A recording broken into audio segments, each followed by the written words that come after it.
वाहगुरु जी का खालसा वाहगुरु जी की फतेह। अज San Francisco के इस हिस्टोरिकल मुकाम के उत्ते सिविक सेंटर के सामने हज़ारां नहीं लखां की गिणती दे विच सिख संगतां ने एक मैसेज दिता है।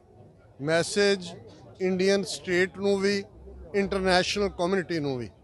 ये सैन फ्रांसिस्को का सिविक सेंटर वो मुकाम है जिथे 10 दसंबर 1948 नूं 50 मुल्कां दे नुमाइंदियां ने इकट्ठे होके यूनाइटेड नेशनस वालों चार्टर ऑफ ह्यूमन राइट्स ऐलानिया सी, जिस चार्टर ऑफ ह्यूमन राइट्स दे विच राइट ऑफ सैल्फ डिटरमीनेशन स्वै निर्णय का हक मुढ़ले तौर पर हक के तौर के उत्ते रैकगनाइज किया गया सी। और ये अज सिखां ने इस स्पॉट पर अमरीका ये खालिस्तान रेफरेंडम का पहला पड़ाव है। अमरीका के अड अड होर थावां ते भी ये रेफरेंडम होना है, पर जिवें सवेरे 9 वजे जे रेफरेंडम दियां वोटां की शुरुआत सी ते मिडनाइट तो ही लैके वड्डी गिणती दे विच जदों तक असी इत्थे 8 वजे पहुँचे, जदों कि 5 प्यारिਆਂ ਵੱਲੋਂ अरदास दे नाल वोटां दा आगाज़ किया गया तो ऑलरेडी सारा ब्लॉक भरिया होया सी, पार्किंग भी और 2-2 3-3 लाइनां लंबियां लगियां हुई सी। और एक अंदाजे मुताबक इस वेले जदों कि 5 वजे तक वोटां दा टाइम है, वड्डी गिणती दे विच ईवन कैनेडा के कुछ शहरों का रिकॉर्ड भी पिछे पै गया।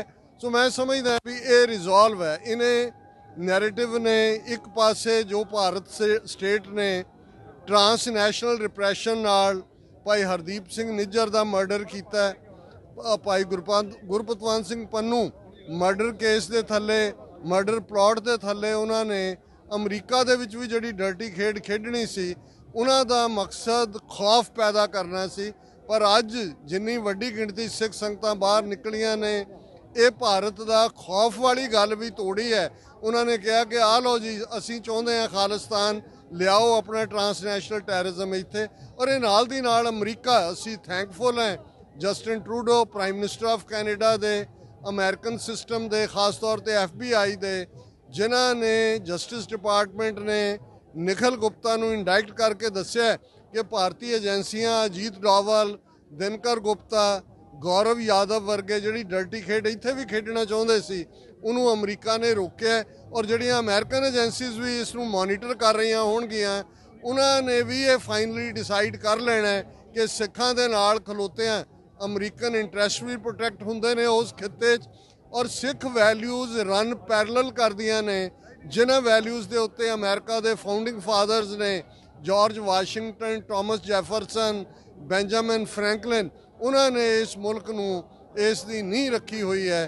सो ये मैसेज अज खालिस्तान का पूरी मजबूती दे नाल स्ट्रोंगली इस धरती तो जा रहा है। और अज जिथे लोकल कैलीफोर्निया के अड अड थावां तो सिख संगतां आईयां ने, east coast Sikh coordination committee जिहदी छतर छाया थले 120 तो ज़्यादा गुरुद्वारे और पंथक जथेबंदियां ने, उन्हां दे कोआर्डीनेटर सरदार हिम्मत सिंह भी इस रेफरेंडम प्रोसैस शामिल होने लई आए ने। वाहगुरू जी का खालसा वाहगुरू जी की